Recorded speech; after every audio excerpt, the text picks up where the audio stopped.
بەخێر بێن بۆ ئۆڵقەی دووەم لە زنجیرەی ژیانی ئیمامی شافعی.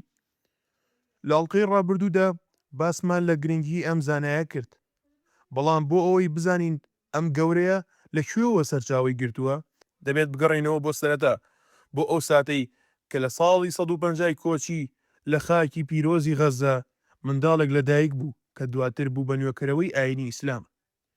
با پێکەوە باز لە ڕەچەڵەکی پیرۆز و وەچۆنێتی لەدایکبوونی ئیمامی شافعی بکەین.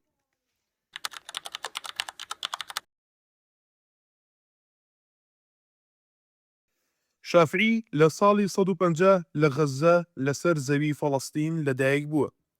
ئەمە لای زۆری نەمان ئاشکرایە. گێڕانەوەیەکیش هەیە کە دەڵێن لە عەسقەلان لەدایک بووە کە شارێکە کە بە نزیکی 3 فەرسەخ لە غەزەوە دوورە. بە 2 یان 3 قۆناغ لە بەیتولمەقدیسەوانەیە پێی دەگەیت.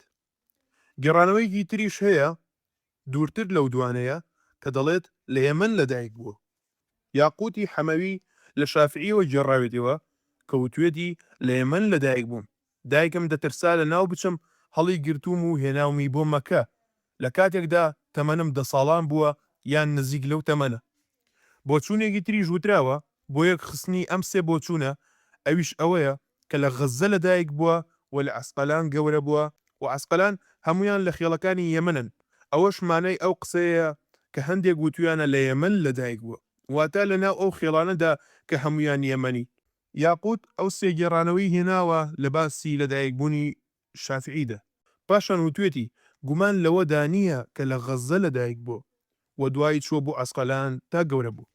هەروەها نەوەویش وتوێتی ئەوەی بەناوبانگە و زۆرینەی زانایان لەسەر ئەوەن کە شافعی لە غەزە لەدایک بووە. دەگێڕنەوە کە شافعی لەو شەوەدا کە ئەبوو حەنیفەتی داکۆچی دوای کردووە لەدایک بووە. ئەگەر ئەم قسەیە ڕاست بێت کە دڵنیابوونەوە لەوە قورسە، ئەوە ڕێکەوتێکی سەیرە کە پێشەوایەک کۆچی دوایی بکات و لە کاتی مردنی ئەودا پێشەوایەکی تر لەدایک ببێت.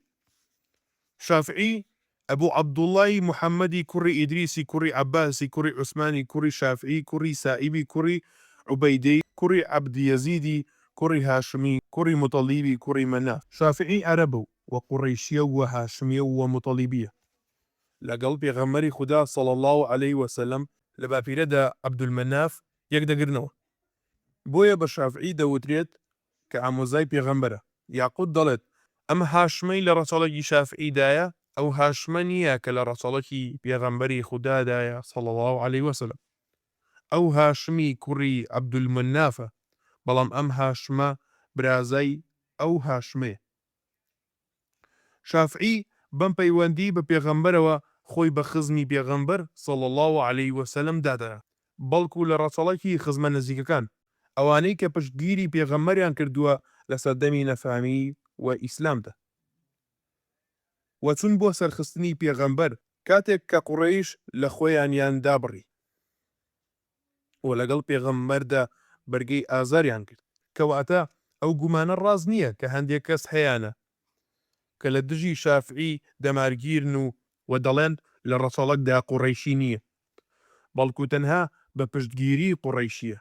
خێزانی شافعی خێزانێکی فەڵەستینی هەژاری ئاوارن، لە گەڕەکە یەمەنیەکان نیشتەجێبوون، بەڵام گەورەی ڕەچەڵەکی قەرەبووی ئەو هەژاری و کەم دەستیەی کردوێتەوە. کاتێک شافعی منداڵ بوو باوکی مردووە، دایکی بردوێتی بۆ مەکە بۆ ئەوەی پارێزگاری لە گەورەی ڕەچەڵەکەکەی بکات. لەو کاتەدا تەمەنی 2 ساڵ بووە و وتراویشە وەک لە پێشتردا باسمان کرد تەمەنی لەو کاتەدا 10 ساڵ بوو. شافعی بە بێباوکی گەورە بوو. دایکی شافعی ژنێکی ئەزدیە. ئەوە ڕاست نییە کە وتراوە قوڕەیشیە. ناوی فاتیمەی کچی عەبدوڵڵای ئەزدی.